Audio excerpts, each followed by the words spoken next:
ನಮಸ್ಕಾರ ವೀಕ್ಷಕರೇ, business icons of India ಕಾರ್ಯಕ್ರಮಕ್ಕೆ ತಮಗೆ ಸ್ವಾಗತ. ಈ ಬಾರಿ ನಾವು ಪರಿಚಯ ಮಾಡಿಕೊಡುವ ವ್ಯಕ್ತಿ ಬಹಳ ವಿಶೇಷವಾದ ವ್ಯಕ್ತಿ. ಇವರ ವ್ಯವಹಾರ ಜ್ಞಾನ ಎಷ್ಟರ ಮಟ್ಟಿಗೆ ಇದೆ ಎಂದರೆ, ಶಾಲೆಯಲ್ಲಿ ಓದುತ್ತಿರುವಾಗಲೇ ತಮ್ಮ ತಂದೆಯ ಹತ್ತಿರ ವ್ಯಾಪಾರ ವಹಿವಾಟು ನಡೆಸಿದಂಥವರು. ತನಗೆ ಬೇಕಾದ ಜೀನ್ಸ್ ಪ್ಯಾಂಟ್ ಮತ್ತು ಶೂಗಾಗಿ ವಿಡಿಯೋ ಲೈಬ್ರರಿ ಆರಂಭಿಸಿ ಇನ್ನೂ ಮೀಸೆ ಚಿಗುರುವ ಮೊದಲೇ 50,000 ರೂಪಾಯಿಗಳ ಹಣವನ್ನು ಸಂಪಾದನೆ ಮಾಡಿ ಸೈ ಎನಿಸಿಕೊಂಡವರು. ಅದೇ ವ್ಯಕ್ತಿ ಈಗ ಕೋಟ್ಯಾಂತರ ರೂಪಾಯಿಗಳ ವಹಿವಾಟು ನಡೆಸುವ ದೊಡ್ಡ ಉದ್ಯಮ ನಡೆಸುತ್ತಿದ್ದಾರೆ. ಆ ವ್ಯಕ್ತಿ ಬೇರೆ ಯಾರೂ ಅಲ್ಲ, ಬೆಂಗಳೂರು ಇಂಡಸ್ಟ್ರಿಯಲ್ ಆಯಿಲ್ಸ್ನ ಮಾಲೀಕರಾದ ರಾಜ್ ಅಹುಜಾ. ರಾಜ್ ಅಹುಜಾರವರು ದೊಡ್ಡ ಉದ್ಯಮ ಇದ್ದರೂ ಸಹ ತಮ್ಮ ಬಳಿ ಕೆಲಸ ಮಾಡುವ ಪ್ರತಿಯೊಬ್ಬರನ್ನ ತಮ್ಮ ಮನೆಯವರಂತೆ ಕಾಣುತ್ತಾರೆ. ಇಂತಹ ವ್ಯಕ್ತಿ ಬಹಳ ಅಪರೂಪ. ಬನ್ನಿ ಸ್ನೇಹಿತರೆ, ರಾಜ್ ರವರನ್ನ ಮಾತನಾಡಿಸೋಣ. ನಮಸ್ತೆ. ನಮ್ಮ ಕಾರ್ಯಕ್ರಮಕ್ಕೆ ರಾಜು ಅಹುಜಾ ಅವರಿಗೆ ಸ್ವಾಗತ. Thank you very much. Sir, ನಾವು ನಿಮ್ಮ ಸಂಸ್ಥೆಗೆ ಬಂದ್ವಿ. ನೀವು you're into oil business, Bangalore industrial oils ಅಂತ. ಈ ಆಯಿಲ್ ಜೊತೆ ನಿಮ್ಮ ನಂಟು, ಒಡನಾಟ ಅಂದರೆ ಆಯಿಲ್ ಜೊತೆ ನಿಮ್ಮ ಸಂಬಂಧ ಹೇಗೆ ಬೆಳೀತು? ಎಷ್ಟು ವರ್ಷದಿಂದ ಬೆಳೀತು? ಸುಮಾರು 68 ನಮ್ಮ ಗ್ರ್ಯಾಂಡ್ ಫಾದರ್, ನಮ್ಮ ಫಾದರು ಬೆಂಗಳೂರಿಗೆ ಶಿಫ್ಟ್ ಆದರು. ಸೊ ಅದೇ ಟೈಮಿಂದ we started automobile business.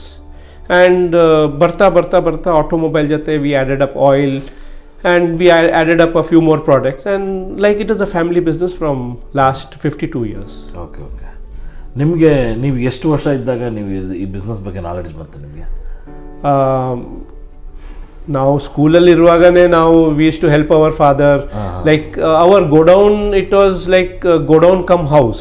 So our premises itself, office was in JC Road and Kalasipalia, but our main godown, it was a part of our house itself.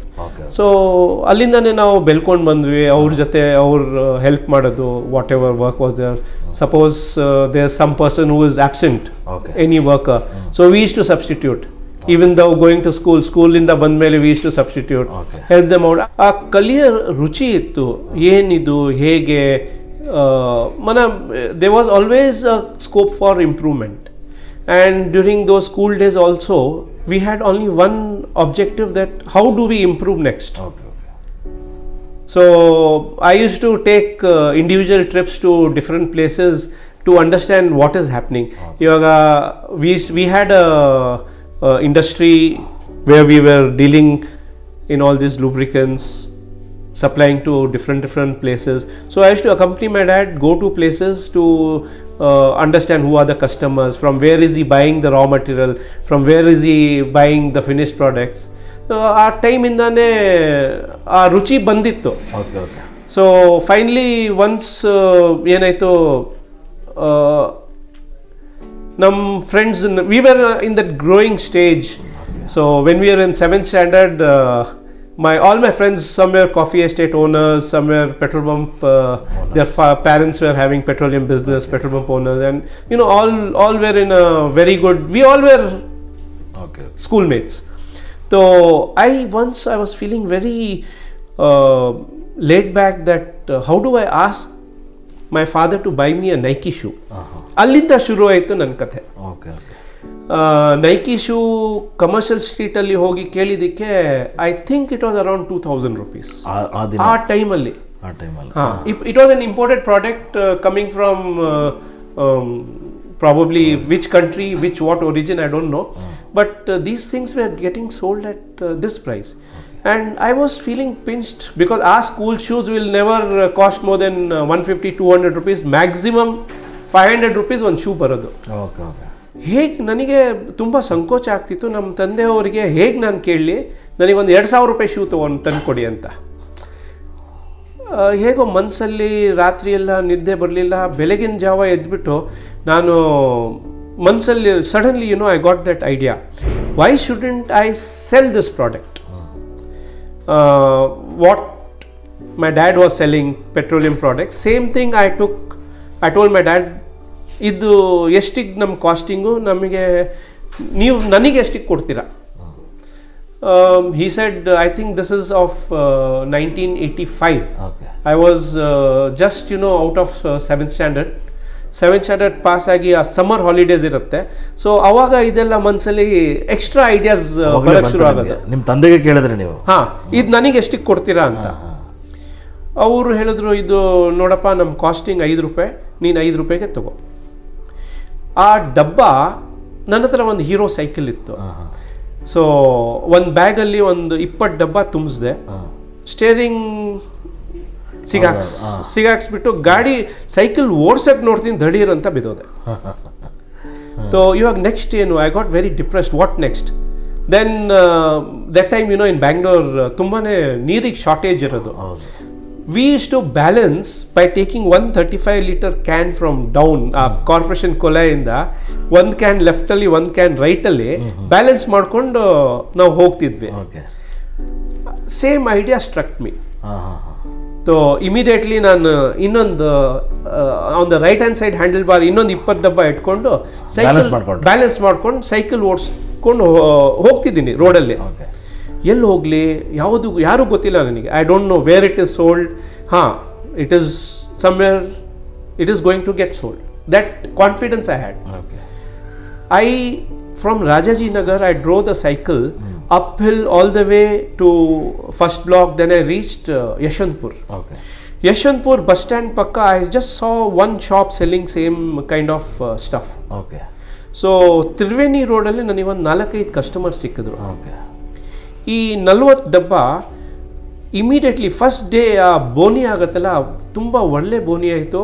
All the 40 tins got sold and I was having cash in hand. ಎಷ್ಟಕ್ಕೆ sale ಮಾಡಿದ್ರಿ ನೀವು? ನಿಮ್ಮ ತಂದೆ 5 ರೂಪಾಯಿ ಕೊಟ್ಟರು, ನೀವು ಎಷ್ಟಕ್ಕೆ sale ಮಾಡಿದ್ರಿ? 15 ರೂಪಾಯಿ. Very good. ನೀವು ಅವಾಗಲೇ ಪ್ರಾಫಿಟ್ ನೋಡಿದ್ರಿ ನೀವು? ಎಸ್.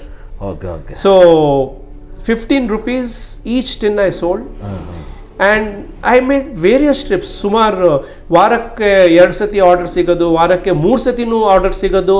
20 ಡಬ್ಬ ಇಲ್ಲಿ 10 ಡಬ್ಬ ಇಲ್ಲಿ ಎಷ್ಟಿದ್ರು I use to pedal, delivery ಕೊಟ್ಟು ಬರ್ತಿದ್ದೆ. 40 days of my summer vacation, I made up 10,000 rupees. Very good. In 1985. And you are in 7th standard? 7th standard. Very good. I gave 10,000 to my dad.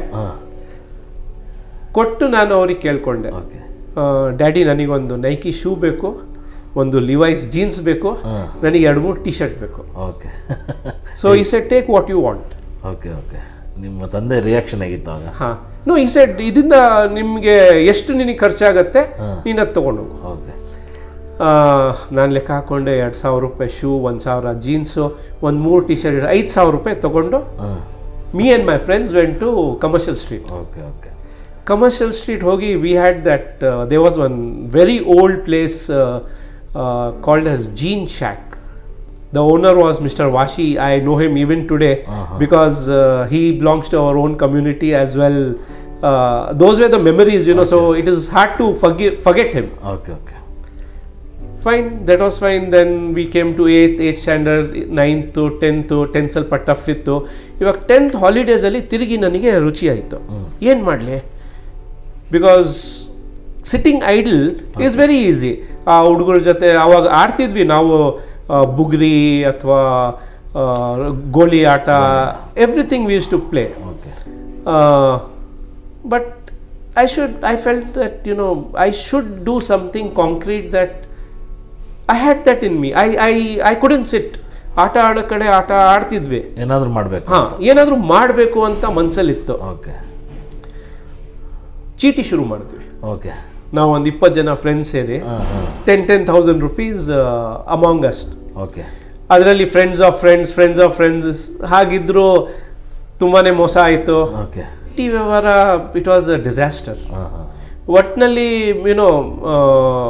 what made me withstand was my business prior to this. During this 10th standard holidays, I had made a good friend. He was into video cassettes. ಅವರು ನಮ್ಮ ಕಮ್ಯುನಿಟಿನೇ, so ನನಗೆ pet ಮಾಡೋರು. That I was like a son to them. So one day he tells me, hey, what you are whiling away your time in my shop?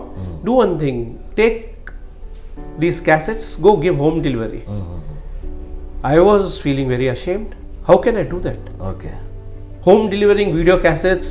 I said, no uncle, I cannot. Go man, don't. You'll learn something. Okay You'll remember me for the rest of your life. So even then, I was feeling very ashamed. How do I do that? I put up a condition to him. I told him, uncle, anybody asks you, you have to really tell him that I am your nephew. Not that, I'm just calling you uncle and you pet me. Okay. He said, no, don't worry. It is your library. Okay I took some 10-20 cassettes. ನನಗೆ ಸ್ವಲ್ಪ ನಾಚಿಕೆ ಆವಾಗ ಜಾಸ್ತಿ ಇತ್ತು, ಯಾರು ನೋಡ್ಕೊಳ್ತಾರೆ ಏನು ಹೆಂಗೆ. I was feeling very, but even then I thought no, let me do it. ಯಾವುದೋ ಒಂದು 15A ಬಸ್ ಸಿಕ್ತು ಸಿಟಿ ಮಾರ್ಕೆಟಿಂದ. ಓಕೆ ಆ 15A ಅಲ್ಲಿ ನಾನು ಹತ್ತು ಕೂತ್ಕೊಂಡ್ಬಿಟ್ಟೆ. At one point the conductor said that this is Tata Silk Farm. And I don't know what made me get down there. I got down at Tata Silk Farm, and on that entire stretch, there were beautiful big houses. So the first house I approached, they were so cordial people. They said, sure, we will take the cassette from you and try to get me one particular Tamil movie cassette. ರೆಂಟ್ಗಾ ಅಥವಾ purchase?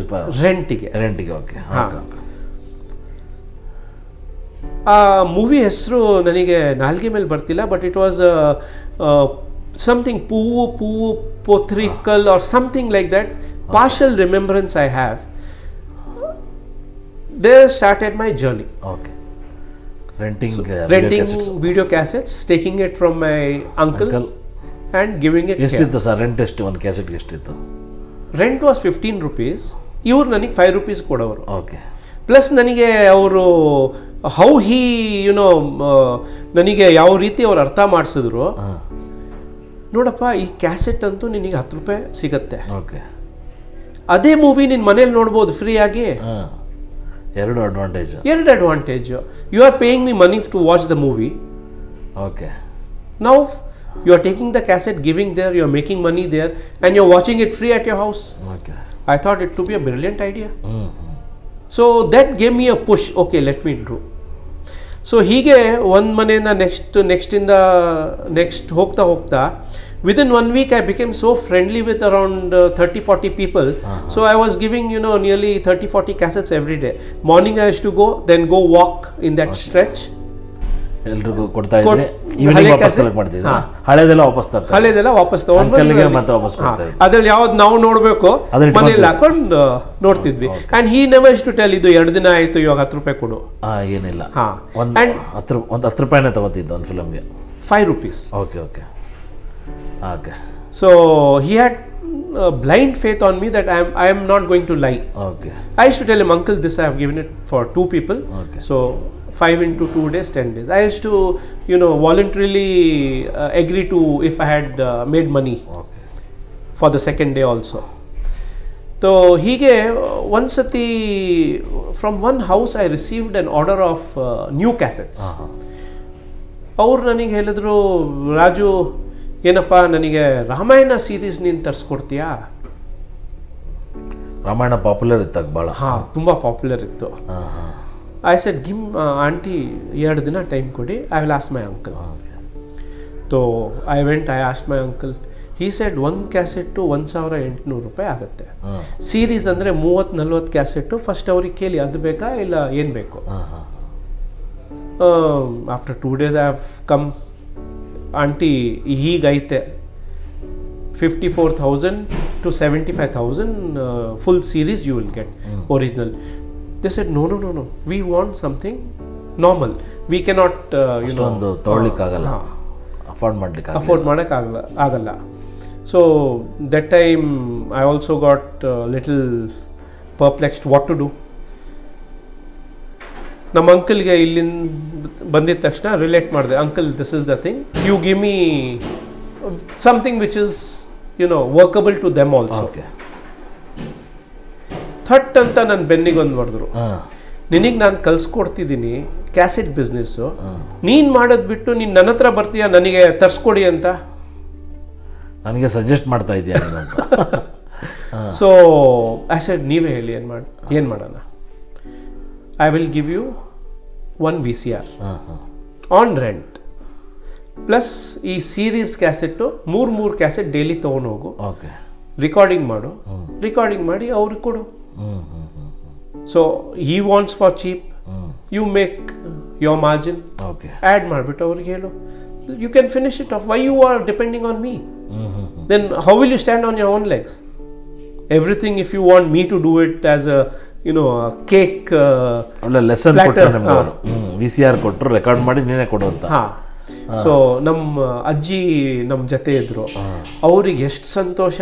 Because you know T V time you are in kitchen, you are not well, you are busy with something.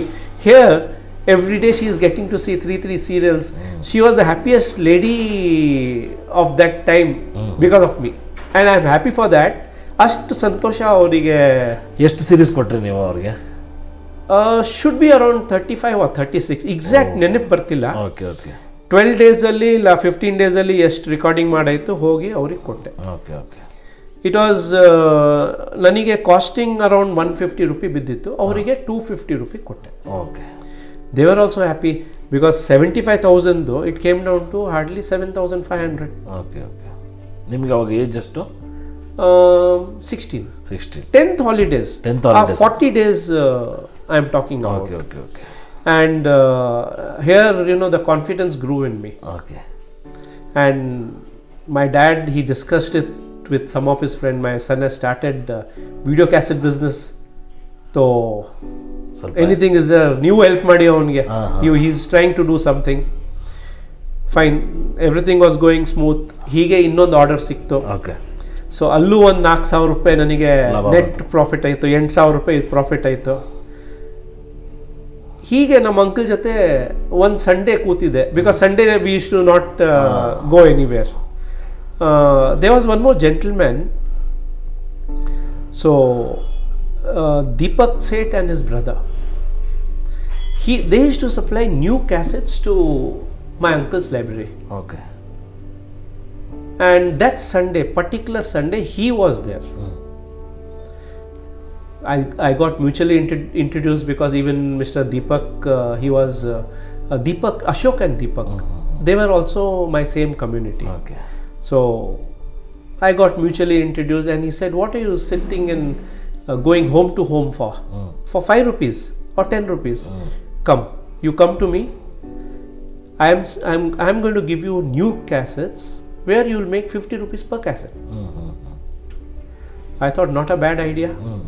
But again, ನನಗೆ ಸ್ವಲ್ಪ, you know, that as a 10th standard, just passed out, little shy, a little nervous. I told him the same thing.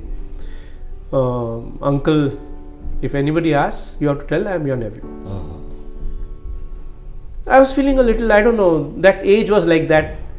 So finally I got a bag full of brand new cassettes from him, and the same thing. I took, I think it was Jayanagar 40 block, route number ಇವಾಗ ನೆನಪು ಬರ್ತಿಲ್ಲ. I got down at Jayanagar 40 block. There were a dozen video libraries in that area. Each and every one I went and visited, and first day I sold 10 cassettes. Okay. Blank ಅದು? No. New cassettes. New cassettes. Okay. Yeah. ಮಾರ್ಬಿಟ್ರಿ ಅದನ್ನ? Huh. 10 cassettes I sold. Okay. So 100 rupees was my costing. Okay. 150 I sold. Okay. That, you know, gave me a very big boost. Okay. That yes, on my first day I could do something. Okay. Likely now nearly 25-28 days were over. We had another 12 or 15 days for our colleges to start, and side by side my dad, you know, he had told one of his friend that you help him out. Okay. He is selling new cassettes. Even he had a library. Okay. So I don't know, to my good luck, that particular moment, that gentleman told me, "Raj, I cannot take care of this library. Will you help me sell all these cassettes and give?" Okay. He had around 1,500 cassettes. I told him, "Uncle, you get all these cassettes to my house. How many I want, I will select and I will take." Okay. So from 1500 cassettes, I selected 500 cassettes. He gave me at 30 rupees. Outright. Per cassette. So ಆ 30 rupee ಕ್ಯಾಸೆಟಿಗೆ ಸ್ವಲ್ಪ polishing ಮಾಡಿದೆ, ಹೊಸ cover ಹಾಕಿದೆ, ಹೊಸ sticker ಹಾಕಿದೆ,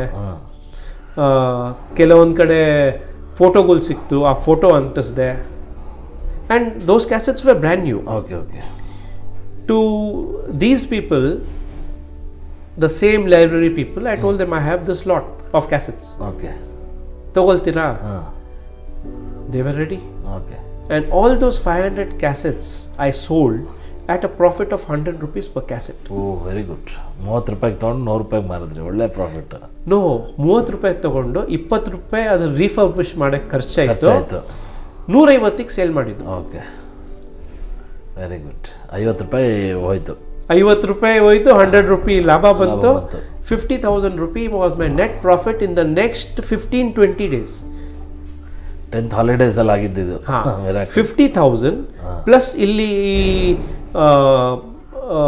Ramayana series sale ಮಾಡಿದ್ದು ಅದರಲ್ಲಿ ಒಂದು 8-10 ಸಾವಿರ ಬಂತು. ಪ್ಲಸ್ ಇನ್ನೊಂದು ಯಾವುದು ಡೋರ್ ಡೆಲಿವರಿ ಮಾಡ್ತಿದ್ದೆ ಅದರಲ್ಲಿ ಒಂದು 8-10 ಸಾವಿರ ಬಂದಿತ್ತು. Very interesting. 75,000 I made a profit, or maybe it was a little more itself. I am not recollecting, but it was a good sum. Again I went and gave it off to my dad. Okay. Dad, this is what I have made.